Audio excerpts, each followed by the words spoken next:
2019 ഇറങ്ങിയ മിഖയേൽ എന്ന സിനിമയുടെ ചുവട് പിടിച്ചുകൊണ്ട് മറ്റൊരു സിനിമ കൂടി ഇന്ന് പുറത്തിറങ്ങിയിട്ടുണ്ട്. ആ സിനിമയുടെ പേര് മാർക്കോ. സിനിമയെക്കുറിച്ച് പറയുന്നതിന് മുമ്പ് ആദ്യമേ പറയാനുള്ളത്, ഈ സിനിമ ദുർബല ഹൃദയമുള്ളവർ, ഗർഭിണികൾ, 18 വയസ്സ് താഴെയുള്ള കുട്ടികൾ ഈ സിനിമ നിർബന്ധമായും കാണാതിരിക്കാൻ ശ്രമിക്കണം. ഇത് പറയാനുള്ള കാരണം, മലയാളത്തിൽ നിന്നിറങ്ങിയ ഏറ്റവും വയലൻസ് കൂടിയ സിനിമയാണ് മാർക്കോ.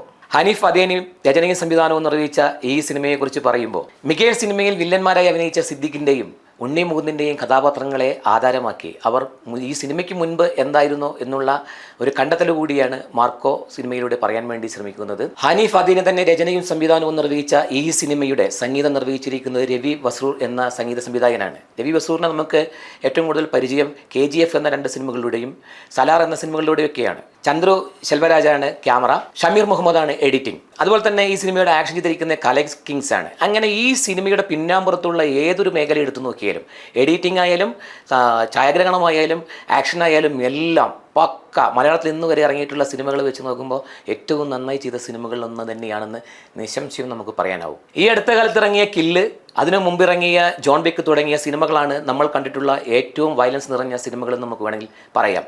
അതിൻ്റെ അപ്പുറത്തേക്ക് കടന്നു പോകാനുള്ള വലിയ പരിശ്രമമാണ് മാർക്കോയിലൂടെ സംവിധായകൻ ചെയ്തു വെച്ചിട്ടുള്ളത്. യഥാർത്ഥത്തിൽ ഉണ്ണി മുകുന്ദനിലൂടെ മലയാള സിനിമയ്ക്ക് ഒരു പാൻ ഇന്ത്യൻ താരത്തെ സമ്മാനിക്കാനുള്ള ശ്രമമാണ് മാർക്കോയിലൂടെ സംവിധായകൻ ചെയ്തിട്ടുള്ളത് എന്ന് വേണമെങ്കിൽ നമുക്ക് പറയാൻ വേണ്ടി പറ്റും. പക്ഷേ അത്തരത്തിലേക്ക് ഉയർന്നു വരുവാൻ വേണ്ടി ഉണ്ണി മുകുന്ദന് സാധിച്ചിട്ടുണ്ടോ എന്നുള്ള കാര്യത്തിൽ സംശയമാണ്. തൻ്റെ കഥാപാത്രത്തെ തൻ്റെ ആകാരഭംഗി കൊണ്ടും ആക്ഷൻ കഴിവ് കൊണ്ടുമൊക്കെ മനോഹരമാക്കി മാറ്റുവാൻ, അതിന് കൊടുക്കുന്ന ഡെപ്ത് കൊടുത്തു തന്നെ ചെയ്യുവാൻ ഉണ്ണി മുകുന്ദന് സാധിച്ചിട്ടുണ്ട്. അതുകൊണ്ട് തന്നെ ഉണ്ണി മുകുന്ദൻ്റെ സിനിമ തന്നെയാണ് മാർക്കോ. അതോടൊപ്പം തന്നെ നിരവധി കഥാപാത്രങ്ങൾ സിനിമയിലുണ്ട്. നേരത്തെ നമ്മൾ സൂചിപ്പിച്ചതുപോലെ ത്രില്ലടിപ്പിക്കുന്ന ആക്ഷൻ രംഗങ്ങൾ, അതിഭീകരമായ വയലൻസ്, അതിനൊപ്പം ചേർന്ന് നിൽക്കുന്ന സംഗീതം, കാഴ്ചകൾ മനോഹരമാക്കുന്ന ദൃശ്യങ്ങൾ എന്നിവയെല്ലാം ഉണ്ടായിട്ടും സിനിമയെ പിന്നോട്ടടിപ്പിക്കുന്നത് സിനിമയുടെ തിരക്കഥ തന്നെയാണ്. കെട്ടുറപ്പില്ലാത്ത ഒരു കഥയാണ് ഈ സിനിമയ്ക്കുള്ളത്. മാർക്കോ എഴുതുന്നുള്ളതാണ് ഏറ്റവും വലിയ പ്രത്യേകത. നമ്മൾ കണ്ടുപിടുത്ത ക്ലീഷേ പ്രതികാരവുമൊക്കെയാണ് സിനിമയിലുള്ളത്.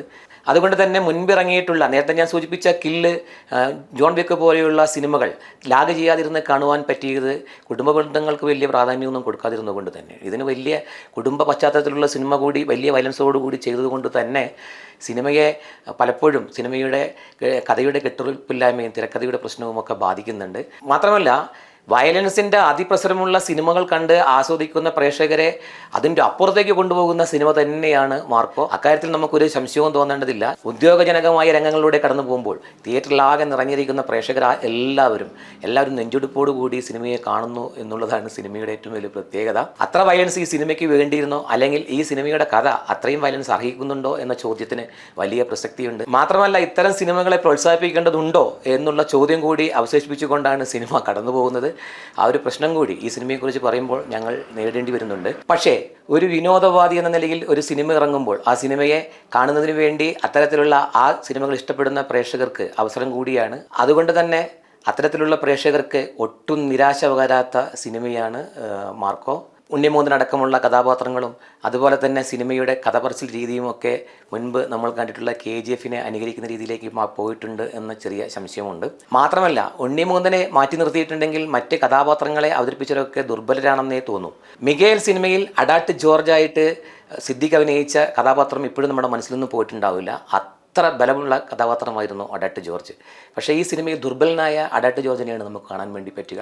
ഈയിടെയായിട്ട് വളരെ വ്യത്യസ്തമായ റോളുകളിലൂടെ മലയാള സിനിമയിൽ തിരിച്ചെത്തിയിരിക്കുന്ന നടനാണ് ജഗദീഷ്. പക്ഷേ മാർക്കോയിൽ വില്ലനായിട്ട് എത്തുമ്പോൾ പലപ്പോഴും വേണ്ട വിധത്തിൽ ശോഭിക്കുവാൻ ജഗദീഷിനായിട്ടില്ല എന്ന് തന്നെ പറയേണ്ടി വരും. ഈ സിനിമയിലെ പ്രധാന വില്ലന്മാരിൽ ഒരാളായിട്ട് അഭിനയിക്കുന്നത് ഷമ്മി തിലകൻ്റെ മകൻ അഭിമന്യുവാണ്. തൻ്റെ കഥാപാത്രത്തെ ആദ്യമായിട്ട് അഭിനയിക്കുന്ന ഒരു തുടക്കക്കാരൻ്റെ ഒരു കുഴപ്പവുമില്ലാതെ തന്നെ അവതരിപ്പിക്കുവാൻ അഭിമന്യുവിന് സാധിച്ചിട്ടുണ്ട്. കബീർ ദുഹാനി സിംഗ് ആണ് ഈ സിനിമയിലെ മറ്റൊരു വില്ലനായിട്ട് വരുന്നത്. അതിഭീകരമായ വയലൻസിലൂടെ ആ കഥാപാത്രത്തെ നന്നായിട്ട് അവതരിപ്പിക്കുവാൻ കബീർ സിംഗിന് സാധിച്ചിട്ടുണ്ട്. സിനിമ തുടങ്ങി അവസാനിക്കുന്നതുവരെ നായകനും വില്ലനുമായി എത്തുന്ന എല്ലാ കഥാപാത്രങ്ങളും സിഗരറ്റും ചുരുട്ടുമൊക്കെ വലിക്കുന്നു എന്നുള്ളതാണ് ഈ സിനിമയുടെ ഏറ്റവും വലിയ പ്രത്യേകതകളിലൊന്ന്. വളരെ ചുരുക്കി പറഞ്ഞാൽ, ഏറ്റവും നല്ല ഫ്രെയിമുകളിൽ നന്നായി എടുത്ത ഒരു സിനിമ. നല്ല BGM, നല്ല ക്യാമറ, നല്ല എഡിറ്റിംഗ്, നല്ല സംഘടന രംഗങ്ങൾ, എല്ലാം നല്ല അഭിനേതാക്കൾ എല്ലാം ഒത്തുചേർന്ന സിനിമയുടെ ആദ്യ പകുതിയിൽ വലിയ ഹൈപ്പോടുകൂടി പ്രത്യക്ഷപ്പെടുന്ന നായകൻ മധ്യപകുതി വരെ ഏതാണ്ട് അതേ രീതിയിൽ പോകുകയും പിന്നീട് വില്ലൻ്റെ അടി കൊണ്ട് ചാവാനായതിനു ശേഷം ജനിച്ചു വന്ന് 100-400 പേരെ അടിച്ചു വീഴ്ത്തുന്ന സിനിമകൾ നമ്മൾ മലയാള പ്രേക്ഷകർ കണ്ടുമെടുത്തതാണ്. അതിഭീകരമായ വയലൻസ് നിറയുന്ന ഇങ്ങനെയുള്ള സിനിമകൾ മലയാള സിനിമയ്ക്ക് ആവശ്യമാണ് എന്നാണ് പ്രേക്ഷകർ പറയുന്നതെങ്കിൽ അങ്ങനെയാവട്ടെ എന്ന് മാത്രം പറഞ്ഞുകൊണ്ട് മറ്റൊരു സിനിമയുമായി നമുക്ക് വീണ്ടും കാണാം.